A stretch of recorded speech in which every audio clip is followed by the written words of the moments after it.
Hello, everybody. Dr. Yang here today, and I am going to be talking to you about creating surveys/survey questions.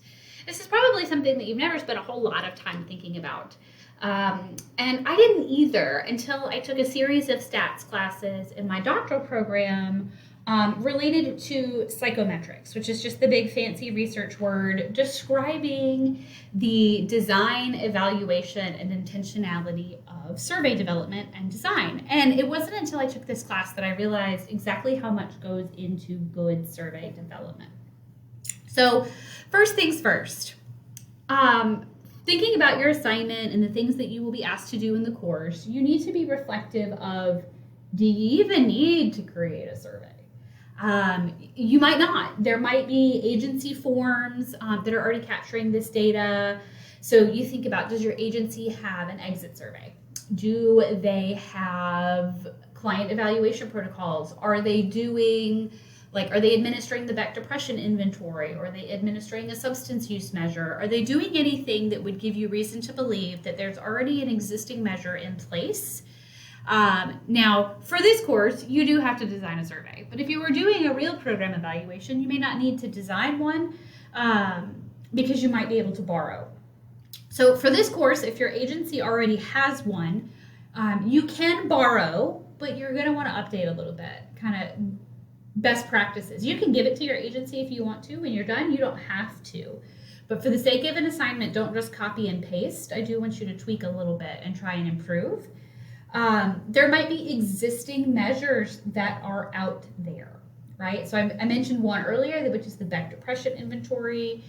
There's the Adverse Childhood Experiences Questionnaire that's really good. There's the Hamilton Anxiety Rating Scale that's also really good. So it could be that the best way to gather data is to either borrow in its entirety a survey that has already been designed and validated, or you could take pieces from it. So for this assignment, you're going to take pieces, but it could be that if you were doing this for real, you would use an entire pre-existing survey.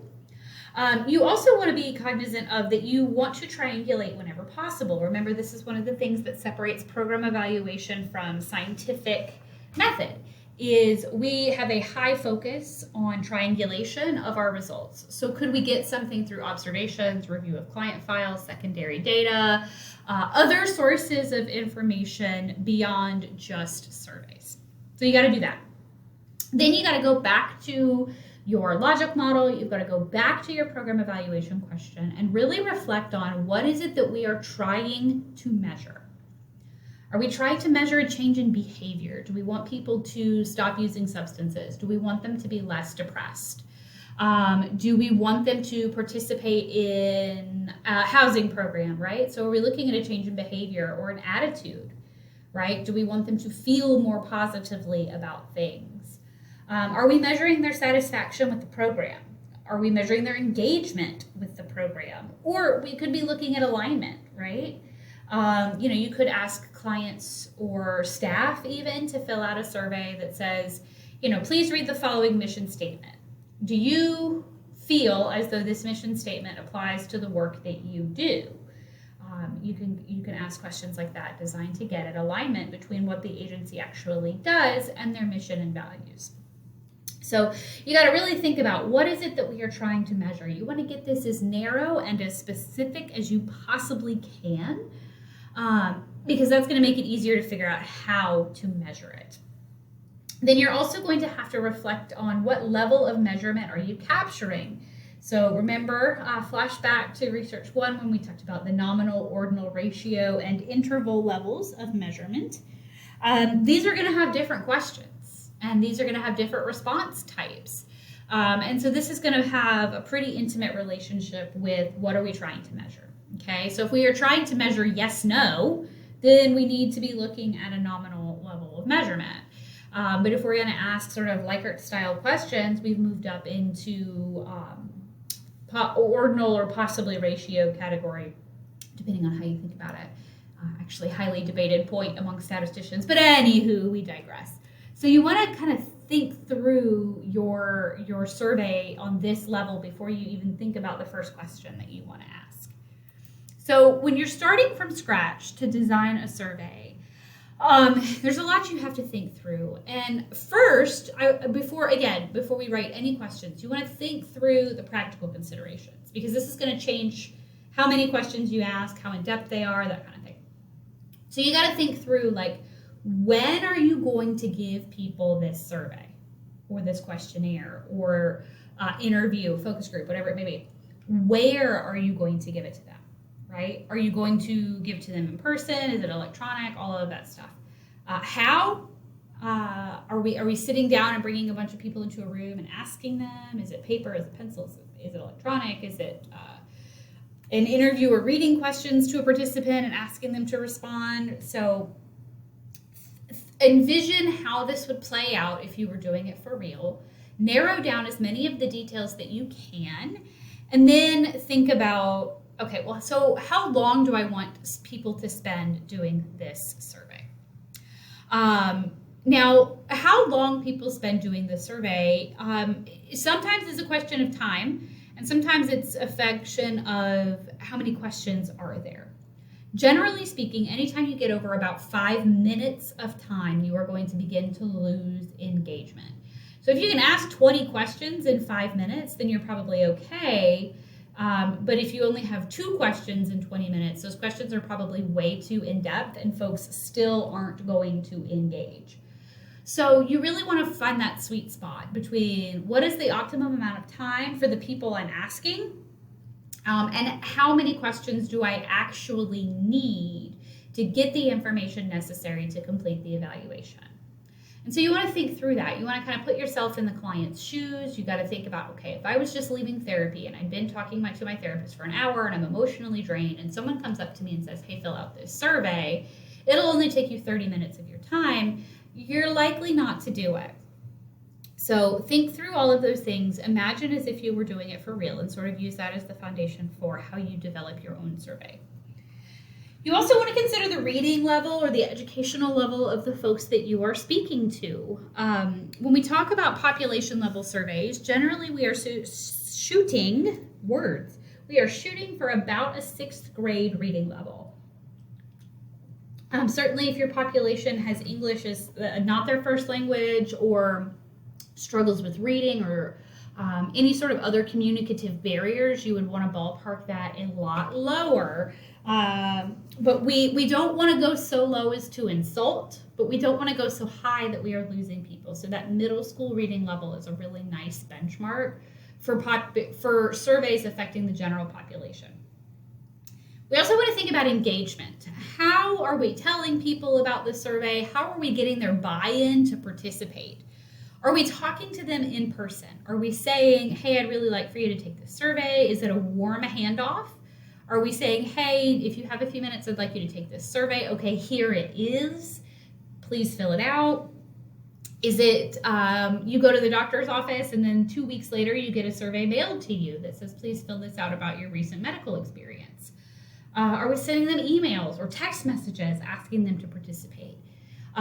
Certain methods have higher outputs on engagement, but they create a lot more time and investment, namely the in-person.